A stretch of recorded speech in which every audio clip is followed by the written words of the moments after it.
Okay, so back again.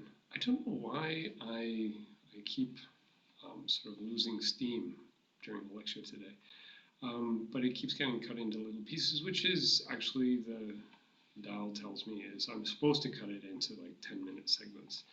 Although I find it's kind of weird, breaks up the flow. So I just noticed, speaking of having problems with the lecture, that I went through the explanation of Bellman-Ford with the name Dijkstra's algorithm written on the whiteboard. So Dijkstra's algorithm is what we saw first, of course, and now we're seeing Bellman-Ford. So now let's argue why Bellman-Ford is correct. So the proof is by induction. So before we pass through this loop at all, the estimate of the distance from S to S is correct, assuming there are no negative weight cycles. The shortest distance from S to itself is not to go anywhere. So let's consider after one pass through the loop, let's consider the distance estimates to all the vertices whose shortest paths from S to them consist of one edge. Okay, there has to be some, because if you consider, as long as there's no negative weight cycle, because if you consider any other vertex, so it has the shortest path from S, well, along all the vertices along that path, the shortest path from S to them is the prefix of that path.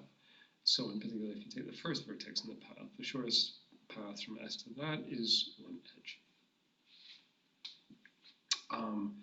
But it doesn't actually really matter, because let's just suppose that there are some vertices whose shortest path from S to them consists of one edge. Okay, then after one pass through the loop, they're going to be set correctly, because the edge has to go from S and end at them, and after the first pass through, this is hard because this thing, like I said, is mirrored. After one pass through the loop, we have considered the edge that goes from S to them, and we've updated their distance estimate to be the distance from S to itself, which is 0, plus the distance, the cost of that edge. So after one pass through the loop, we have correctly estimated the distance to all of the vertices whose shortest paths from S to them consist of one edge. After two passes through the loop, so by induction, suppose that after I passes through the loop, we have correctly estimated the distance to all the vertices whose shortest paths from S to them consist of at most I edges. Okay, then on the I plus first pass, so consider any vertex whose shortest path from S to it consists of I plus 1 edges. Well, we've correctly estimated the distance. So let's suppose there's S, and then there's some U, and this is some I edges. And the shortest path from S to V, in reality, really is I plus 1 edges, and it goes through U. Well, what's this? After, so this is distance U, V. After I plus 1, so after I passes through the loop, we've got this correctly estimated. And then on the I plus first, if we have this correctly estimated, we'll correctly estimate this. So, okay, and after n passes through the loop, actually n minus 1, if there is a shortest path from S to some vertex, then it doesn't loop, okay? Because the only way that the loop can't add, or at least not do anything, to the cost of that path is if it's negative weight. Okay, so assuming there are no negative weight cycles, then if S goes to some, if the path go, if you consider a path that goes to some vertex and then loops around, you can just cut the loop out without increasing the cost of the path, because the loop isn't negative weight. And thus the shortest path from S to any vertex is going to be at most n-1 edges. Again, assuming there are no negative weight cycles. So we go through all this stuff, and after, well, n-1, but say n just for convenience, passes through the loop. If there are no negative weight cycles, then all the distance estimates are correct. So how do we detect if there isn't negative weight cycle? Well, so I'm not going to draw it here. I'm going to draw it here.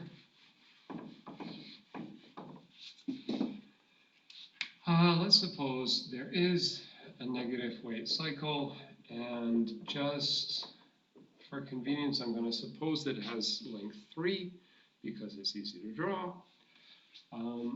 So let's suppose that we've got these, after n rounds, we have these estimates. Okay, so here we have, let's call this D3, okay, D1, D2, D3. Okay, so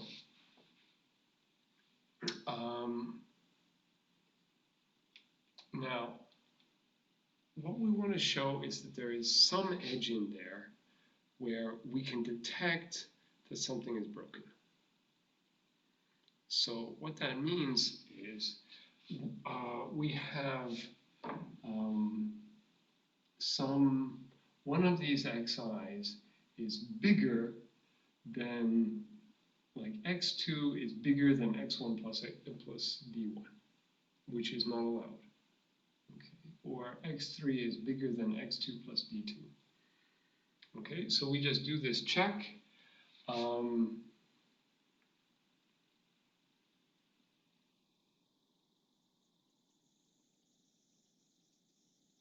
Yeah. So if the estimate of the distance from S to U plus the estimate of the distance from U to V is less than the estimate of the distance from S to V, then something is broken. Okay. So this is a negative weight cycle. So we have D1 plus D2 plus D3 is less than 0. Okay. So let's just suppose that we don't find this. So we're going to have that x1 plus d1 is greater than or equal to x2. Do I want to write it like that? Yeah, whatever. x2 plus d2 is greater than or equal to x3, and x3 plus d3 is greater than or equal to x1. So you can probably see where this is going. So if I substitute this in there, then x2 plus d2, so this is greater, so this is less than or equal to x1 plus d1 plus d2, right? Because x1 plus d1 is greater than or equal to x2. So that means if we plug this in, so x2 plus d2 is greater than or equal to d3. So that means x1 plus d1 plus d2 plus d3 is greater than or equal to x3 plus d3, right? Because this was greater than or equal to x3. So this is greater than or equal to x3 plus d3 is greater than or equal to x1, but the thing is this is negative.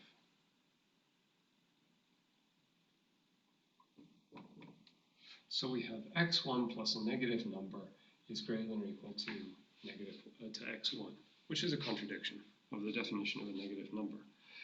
So So it can't happen. Now, if the negative weight cycle is longer, then I just have to write more inequalities in order to get the contradiction. But there has to be somewhere, there has to be an edge where it's u to v, and if there's a negative weight cycle, then the estimate of the distance from S to U plus the distance from U to V is less than the estimate of the distance of S to V. And you can check that by just checking every edge. And so if there's a negative weight cycle, you return false. And if there isn't, then you actually return the correct distances. So that's why Bellman-Ford is correct, but slow.